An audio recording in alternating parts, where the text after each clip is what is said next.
El programa de hoy va dedicado al desarrollo del lenguaje y para ello contamos con dos expertos muy relevantes, como son María Teresa Estellés, que es la presidenta de la Asociación de Logopedas de España y además directora de los centros Ortofón, y Luis Ferri, que es pedagogo y logopeda de la Consellería de Educación. Buenos días y gracias por haber venido y tener siempre la actitud tan dispuesta ante alguna llamada de APADIS. De verdad, muchas gracias. Gracias. El tema que hoy nos ocupa es de trascendental importancia porque hablamos del desarrollo del lenguaje, pero vamos a hacer también hincapié en lo que pasa antes de aparecer el lenguaje, porque lo que está claro es que los niños desde que nacen tienen comunicación, o incluso antes de nacer hay autores que ya dicen que los gemelos entre ellos tienen movimientos y actitudes de comunicación. Es decir, vamos a remontarnos no solo a la aparición de las primeras palabras, sino a lo que pasa antes de la aparición de las primeras palabras en los primeros años de vida y ver qué sistemas de comunicación utilizan los niños con sus adultos, con los padres en primer lugar y con los interlocutores comunicativos. Para eso vamos a hablar, en primer lugar, Luis, ¿nos puedes explicar de cómo se produce el desarrollo del lenguaje oral y cuáles son los antecedentes de ese lenguaje al que nos hemos referido? Gracias a APADIS por la invitación. A la cuestión que planteas, pues evidentemente sabemos a día de hoy que el lenguaje se desarrolla ya en el vientre materno y hay evidencias científicas que lo demuestran, como el hecho de que a las 24 semanas de gestación la cóclea ya está conformada y es funcional y el feto ya percibe los sonidos del entorno intrauterino y especialmente los sonidos de la voz de la madre, con lo cual se va produciendo ya una acomodación de las estructuras auditivas y cerebrales a las frecuencias conversacionales humanas que van a dar lugar en el momento del nacimiento a la cadena audio-oral prenatal postnatal, con lo cual los niños ya identifican los patrones tonales, las inflexiones, la melodía de la voz y las características tímbricas de la voz materna que van a ser determinantes para la adquisición de la lengua materna. En el momento del nacimiento tenemos lo que se denomina un mecanismo o un dispositivo de adquisición del lenguaje que pone en marcha una serie de acciones reflejas, acciones que no son en absoluto voluntarias y que dan lugar a los primeros gorjeos, laleos, a las primeras producciones, balbuceos, etcétera, que alrededor del primer año serán ya palabras. Es decir, un niño cuando tiene 9 meses, 10 meses, 12 meses ya es capaz de decir 3, 4 palabras y a partir de ese momento pues ya se va a producir una expansión del lenguaje en cuanto a términos y en cuanto a posibilidades de expresión, de léxico, de construcciones sintácticas. Alrededor de los 18 meses se produce la primera relación entre palabras, se inicia la morfosintaxis y progresivamente, pues prácticamente hasta los 3 años es cuando se produce la mayor expansión del lenguaje, precisamente porque el cerebro, porque el sistema nervioso es muy permeable, es como una esponja que recoge toda la estimulación que hay en el ambiente y que permite ya el dominio de las habilidades y de las competencias lingüísticas. Qué bien nos lo has explicado. María Teresa, según ha dicho Luis, la audición es determinante a la hora de adquirir el lenguaje porque está ya conformada a las 24 semanas de gestación. Entonces, ¿qué pasa con los niños que no oyen bien? Bueno, yo primero que nada quiero dar las gracias en nombre de la Asociación de Logopedas de España y en el mío propio a la Asociación APADIS que nos ha invitado a estar ahí hoy con vosotros. Gracias a vosotros. Bueno, pues efectivamente, lo que estaba diciendo Luis es de vital importancia para el desarrollo evolutivo del lenguaje del niño. Realmente no hay nada que vaya al intelecto que previamente no haya pasado por los sentidos. Son importantes todos los sentidos, hasta los 10, como dice Einstein, que hay, pero fundamentalmente el de la audición, ya que el lenguaje es una función del ser humano adquirida, es importantísimo que esté en condiciones óptimas. Pero ya no solamente la parte de audición, sino también la parte laberíntica, es decir, oído interno y, por supuesto, la audición. A este respecto, yo, como este programa va dirigido a padres, a educadores, sí que haría un empeño en que estuvieran muy atentos a esa percepción del niño. porque a edades tan tempranas como es desde la neonatología hasta los 3 años, es la época en la que los niños pillan todos los constipados de catarros tubáricos, de rinitis alérgicas, de hipertrofias de vegetaciones.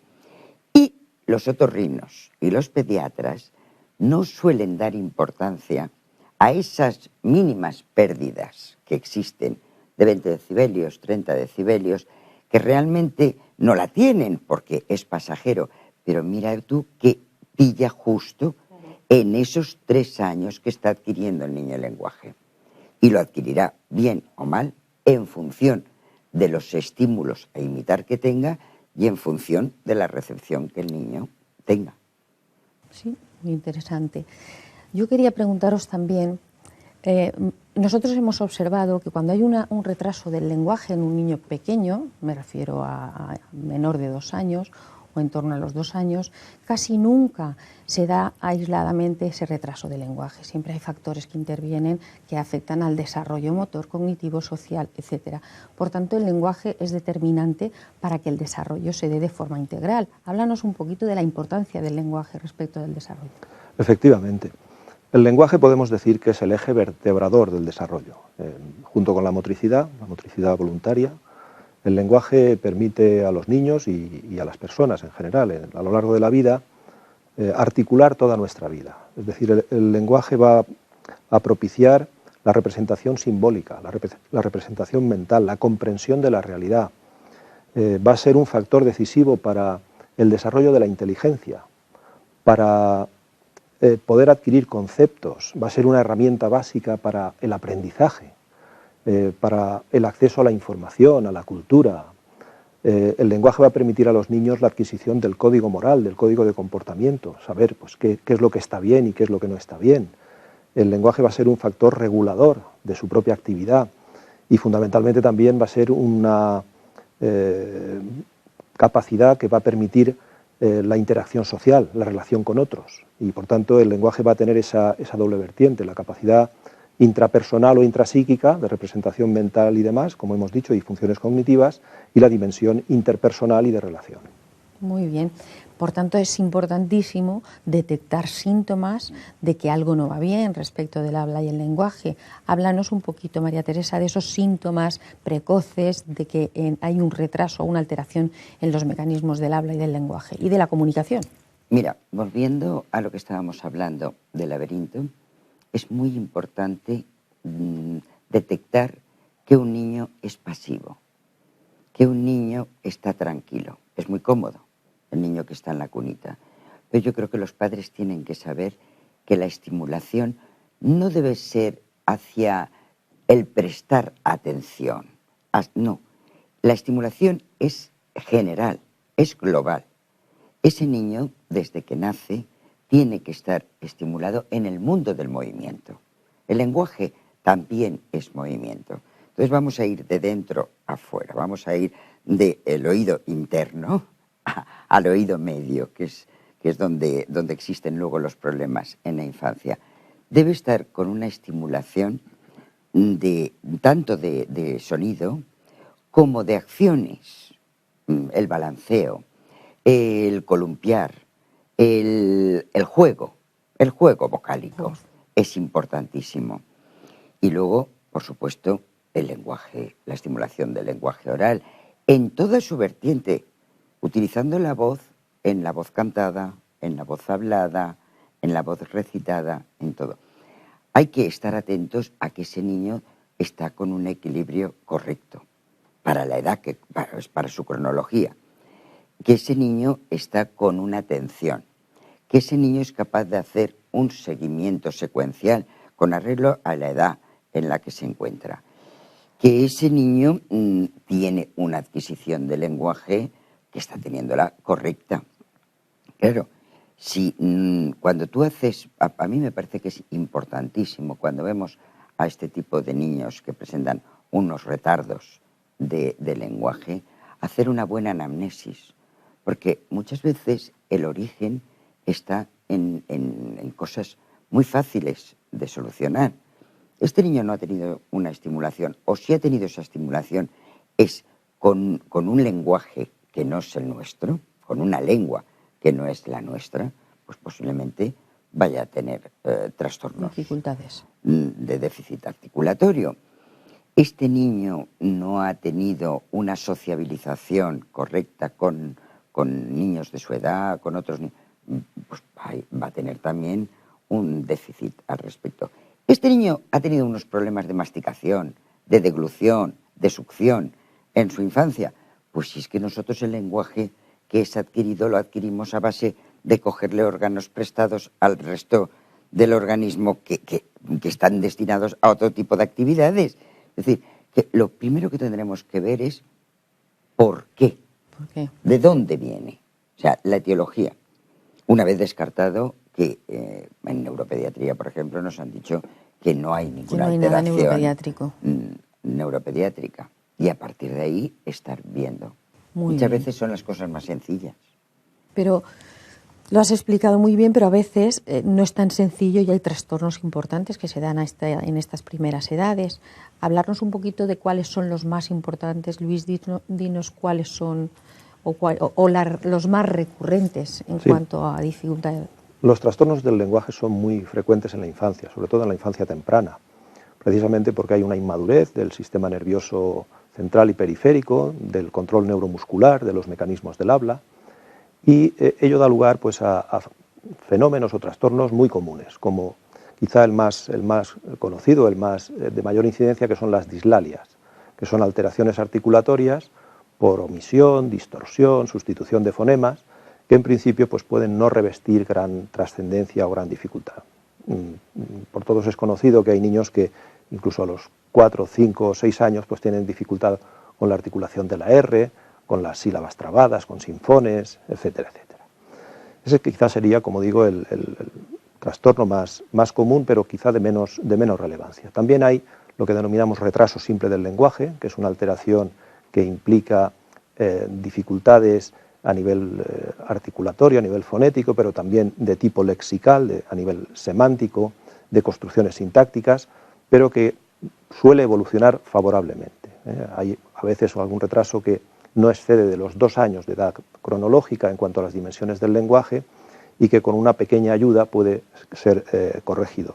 También existen en la infancia pues, las disfemias evolutivas, los tartamudeos evolutivos, por los que de alguna manera todos hemos pasado, a los que tampoco hay que dar gran importancia, las disfonías infantiles, como consecuencia pues, de laringitis o de niños que son muy gritones o que tienen algún problema en la mecánica respiratoria o en la fonación. Esos serían, digamos, los trastornos más comunes y que, como he dicho, pues no revisten en principio a priori una gravedad o un nivel de preocupación, pero sí que requieren de una intervención especializada.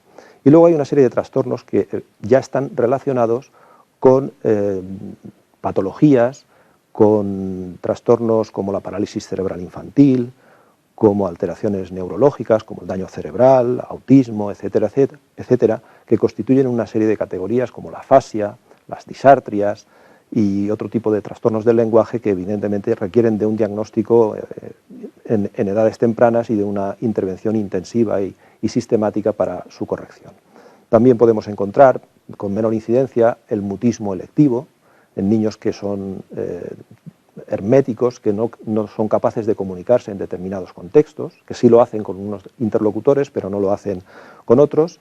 Y luego, pues como ya se ha mencionado también, pues todo el grupo de las hipoacusias, de los trastornos del lenguaje derivados de las dificultades auditivas, más o menos graves y dependiendo también del momento de aparición. Muy bien, ¿y cómo, en líneas generales, porque me vais a decir cada trastorno se tiene que tratar de una manera, pero en líneas generales, ¿cómo se tratan estos trastornos? Mira, yo te estaba ¿Cómo diciendo, es la intervención del lenguaje? Yo te estaba diciendo antes, Emi, te voy a decir algo que es fruto de una experiencia de 45 años de profesión. Me decía el gran Bernardo de Quirós, un padre de la logopedia mundial, un referente mundial. Yo le decía, mire, cada vez me cuestan más hacer las historias clínicas. Y siempre me decía lo mismo, María Teresa, todo el tiempo que usted esté empleando en una buena historia clínica, esto va a suponerle restar mucho tratamiento. Y tiene toda la razón, porque nosotros tendremos pruebas objetivas para medir todo el trastorno que haya llegado. Pero el hacer una buena marca, ten en cuenta que son niños que te llegan con 3 añitos, con 4 añitos y tienen un retraso de la etiopatogenia que sea, como muy bien ha descrito Luis. Es decir, puede ser que sea un niño con un retraso evolutivo del lenguaje, puede ser un niño con unas simples dislalias, un trastorno articulatorio que muchas veces está producido porque en etapas que no serán necesarias, como esa masticación, esa deglución, esa colocación de los órganos orofaciales, no estaba bien hecha, pueden ser. Pero tú te nutres en un primer momento de esa historia clínica, de todos los datos que le recoges a los padres. Entonces, por ejemplo, no es lo mismo un niño que haya tenido repetidas hospitalizaciones, un niño que haya tenido unas otitis de repetición abundantes, un niño que te reflejan que anduvo a los 18 meses, un niño que no gateó, claro, un niño que estuvo en el parque, un niño que ha sido educado por una señora, con todos los respetos, rusa, y que no hablaba nuestro idioma durante los 2 primeros años de vida. Pero todo esto lo que te hace es que seas cauta a la hora de emitir un juicio diagnóstico.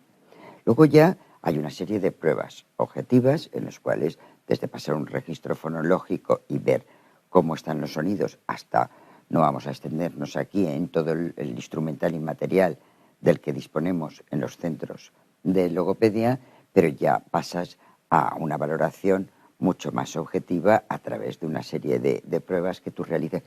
Pero nunca debemos olvidar, para los profesionales y para los padres, lo importante que es que desmenucemos bien las enfermedades que el niño ha tenido, cómo ha sido el parto de ese niño, cómo ha sido la sociabilización de ese niño, cómo han sido sus primeras palabras, cómo ha sido su alimentación. Todo esto tiene que recogerlo esa historia clínica que tiene el logopeda. Muy bien, yo estoy totalmente de acuerdo contigo y yo bajaría todavía un peldaño, porque nosotros trabajamos con niños más pequeños y vemos las dificultades de comunicación y de lenguaje por debajo de los 3 años. Y me gustaría insistir en que a esas edades no se puede hacer un tratamiento específico del lenguaje, hay que hacer un tratamiento global de todas las áreas del desarrollo e incidir en todo el desarrollo en general. Aunque la manifestación sea la dificultad del lenguaje, el niño tiene un problema global del desarrollo. Sí. ¿Vale?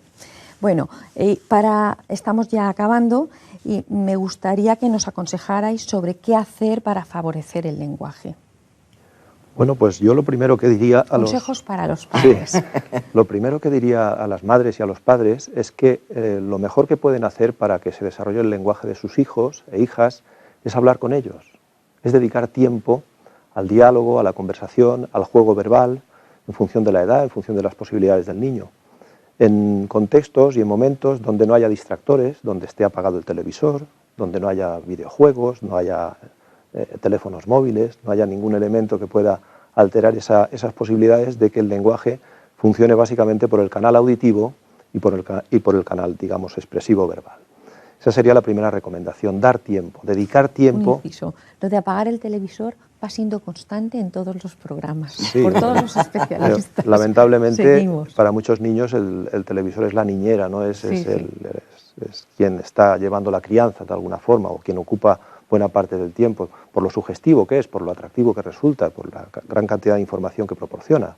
En absoluto vamos a cuestionar el valor y el enriquecimiento de experiencias que proporciona la televisión y los medios audiovisuales en su conjunto. Pero insistimos en que para que el lenguaje se desarrolle, y se desarrolle de una forma natural, como hemos dicho, porque se desarrolla por impregnación, por contacto con otros, el modelo paterno, el modelo materno es un modelo privilegiado para el desarrollo del lenguaje y por tanto es importante que en la vida diaria, en el contexto del día a día, pues dediquemos tiempo a hablar con nuestros hijos e hijas para con ello favorecer el lenguaje. Que prestemos atención a sus requerimientos, a sus preguntas, que bajemos nuestro nivel, que intentemos hablar más despacio, que vocalicemos más, que seleccionemos el léxico que sea adecuado, que intentemos utilizar frases claras, transparentes en su significado. En definitiva, que utilicemos un modelo de lenguaje que pueda servir de referencia para que nuestros hijos e hijas puedan progresar en esta dimensión. Convendría también pues, tener en cuenta que no hay que reforzar el habla infantil, esos errores articulatorios que los niños cometen, que a veces pueden resultar graciosos incluso, pero que no conviene en absoluto reforzar, ni abusar tampoco de diminutivos, intentar pues, decir las cosas por su nombre, procurar también que enseñemos el nombre de todos los objetos, de todas las acciones, de todas las cosas que nos rodean, para que los niños tengan cuanto mayor número de palabras en su dominio léxico mejor, porque sabemos que una persona necesita alrededor de unas 1000 palabras para poderse comunicar, pero evidentemente la adquisición léxica no tiene límite, y perfectamente podemos tener disponibles 20.000 palabras, pero todo ello en función del aprendizaje que vayamos haciendo con el tiempo. Y como digo, el entorno del hogar y especialmente las madres y los padres son elementos clave en el desarrollo del lenguaje. Muy bien, ya no nos queda apenas tiempo. Un consejo muy breve de qué hacer, qué deben hacer los padres que ante cualquier signo de retraso del lenguaje, de que algo no va bien, de signo de alarma. Lo primero que tienen que hacer es quedarse tranquilos.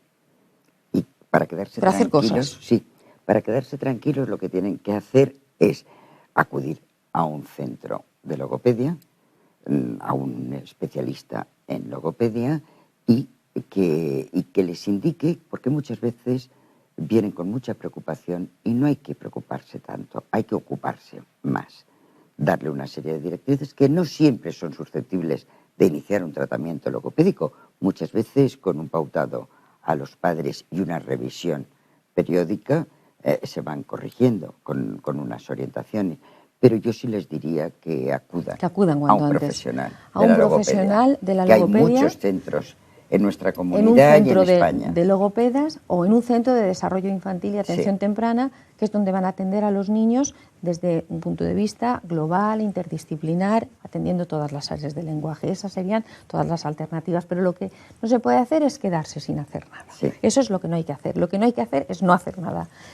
Bueno, y llegados a este momento se nos ha acabado el tiempo, por desgracia, porque tenemos todavía muchas cosas que decir, pero sí concluir diciendo o haciendo hincapié en la importancia que tiene la comunicación entre padres e hijos, la importancia que tiene de que los padres dediquen tiempo a hablar con sus hijos y que estén atentos ante cualquier signo o síntoma que demuestre que el lenguaje no se está produciendo como debiera, y acudir a un especialista enseguida que tengan una sospecha. Es mejor prevenir que curar, siempre lo hemos dicho así, y es mejor que te diga el especialista: no pasa nada porque tu hijo no diga bien la R, no tiene edad para que el niño diga bien la R, pero es igual que nos lo digan y nos quedemos tranquilos.